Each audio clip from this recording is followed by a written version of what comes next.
Hello and welcome to my vlog. ఇవాళ వచ్చేసి delts and arms. Even though it's shoulder workout ఉన్నా కూడా నాకు ఇలా మెయిన్ బాడీ వెయిట్ వర్కౌట్స్ మీద ఫోకస్ చేయాలని ఉండే. సో మన desi dand, pull ups, bar dips 3 super set పెట్టేసిన. టోటల్ 3 కలిపి 200 రెప్స్ కొట్టాలని ఫిక్స్ అయిపోయినా. మన స్ట్రెంత్ లెవెల్ పెంచుకోవాలి. స్ట్రెంత్ లెవెల్ ఫౌండేషన్ వచ్చేసి బాడీ వెయిట్ వర్కౌట్స్తోనే పెరుగుతుంది నాకు. So 10 pull ups, 10 bar dips, 10 desi dand, ఇట్లా 10 ఈచ్ సెట్లో 30 అట్లా 200 వరకు తీసుకెళ్ళిపోయినా. ఒకవేళ పుల్అప్స్లో ఎప్పుడైనా రెపిటేషన్స్ తగ్గితే దాన్ని డిప్స్తోని కాంపెన్సేట్ చేయడం, డిప్స్లో తగ్గిపోతే దేశీ దాంతో కాంపెన్సేట్ చేయడం, అట్లా చేసుకుంటా పోయినా. సో ఇది మన పుల్అప్స్ది ఫస్ట్ సెట్ కాబట్టి నీట్గా 10 వచ్చేసినాయి. 100 రెపిటేషన్స్ వరకు మంచిగా మెయింటైన్ అయింది.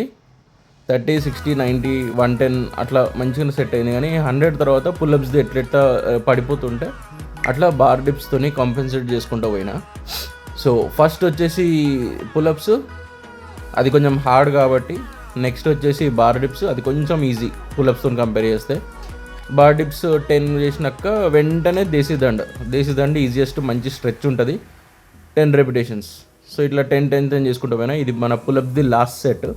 సో 2, 3, 4, 5 అది కూడా అట్లా వచ్చినాయి కాబట్టి ఇంకా నేను దీన్ని పుష్ చేయలేదు. 5 రెప్స్కి పడ్డదంటే ఓకే, గ్రిప్ స్ట్రెంత్ పడిపోయింది. సో 200 రెప్స్ కొట్టంగానే ఫస్ట్ వేరియేషన్ వచ్చేసి military press full alpha movement ఉంటుంది, ఫుల్ స్ట్రెంత్, మంచి compound movement, beautiful compound movement. ఇది మనము వెయిట్ వచ్చేసి ప్రోగ్రెసివ్ పెట్టేసి రెపిటేషన్స్ ఫిక్స్డ్ పెట్టిన. రెపిటేషన్స్ 5 రెప్స్ తీస్తుండే, బికాజ్ స్ట్రెంత్ ట్రైన్ చేస్తున్నాం కాబట్టి 5 రెప్స్ పర్ఫెక్ట్ అనిపిస్తుంది నాకు. 5 రెప్స్ ఈచ్ సెట్లో 5 రెప్స్ ఫిక్స్డ్ పెట్టేసి వెయిట్ని మెల్లగా పెంచుకుంటూ పోయినా. ఎప్పుడైతే 5 రెప్స్ రాలేదో అక్కడ ఆపేసిన ఈ వేరియేషన్ని. సో మన ఈ 20 kgs plates, 10 kgs and barbell 10 kgs, 20 kgs. So total వచ్చేసి 40 kgsతో 5 రెప్స్ క్లీన్గా వచ్చేసినాయి. తర్వాత 15, 30, బార్బెల్ వచ్చేసి 20, 50 kgsతో కూడా క్లీన్గా వచ్చినాయి. అండ్ 50 kgs కొంచెం హెవీ ఉంటుంది కాబట్టి బెల్ట్ పెట్టేసుకున్నా, వ్రిస్ట్ స్ట్రాప్స్ పెట్టేసుకున్నా. బెల్ట్ ఇంపార్టెంట్, కొంచెం హెవీ వెళ్తుంటే బెల్ట్ పెట్టేసుకోవాలి.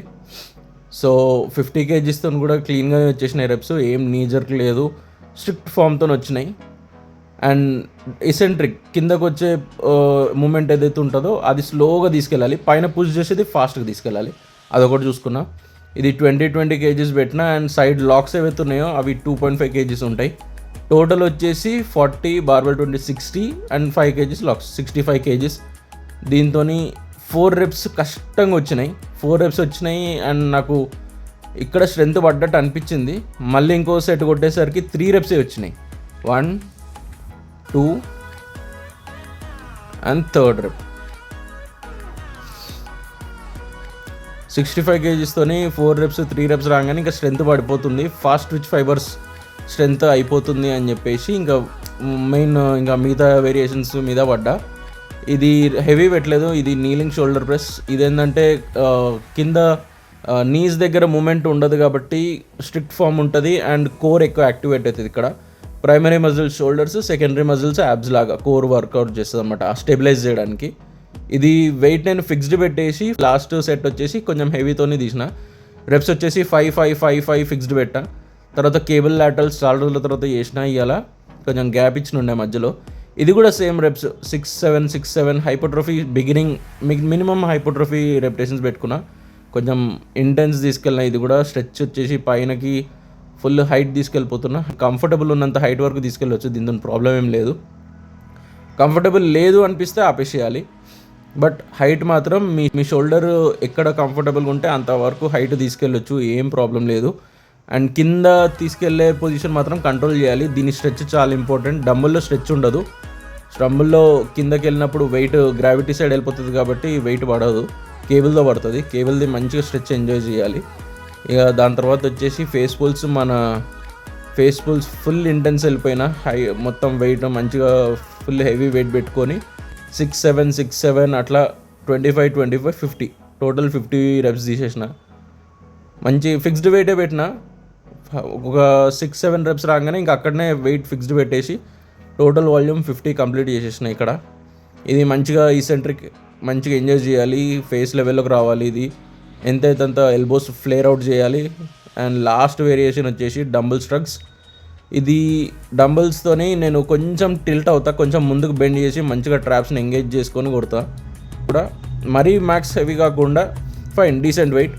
ఇంకా దాని తర్వాత డెల్ట్స్ తర్వాత ఆర్మ్స్ వర్కౌట్కి టైం లేకుండే, బట్ దెన్ 4 ఆర్మ్స్ అయితే కొట్టాలి ఇవ్వాలని ఫిక్స్ అయినా. సో రివర్స్ కర్ల్స్ ఏదైతే ఉంటుందో 3 ప్లేట్స్ అయినా మ్యాక్స్, 3 ప్లేట్స్ కన్నా ఎక్కువ వెయిట్ వెళ్ళను నేను ఎప్పుడు. సో మ్యాక్స్ అదే ప్లేట్లు పెట్టేసుకొని 25 రెప్స్ ధనాదన్ ఫాస్ట్గా తీసేసిన. 5 రెప్సే ఎక్కువ స్ట్రెంత్ ట్రైన్ చేస్తున్నాం, ఫాస్ట్ ట్విచ్ ఫైబర్స్ని టార్గెట్ చేస్తున్నాం కాబట్టి. ఇంకా లాస్ట్కి వచ్చేసి లో ఇంటెన్సిటీ కార్డియోతోని మనం ఈ మధ్య కార్డియో కొంచెం మంచిగా చేయాలి, బికాజ్ బల్కింగ్ నడుస్తుంది కాబట్టి ఇంకా దీంతోనే ఆపేసిన session. And thank you for watching.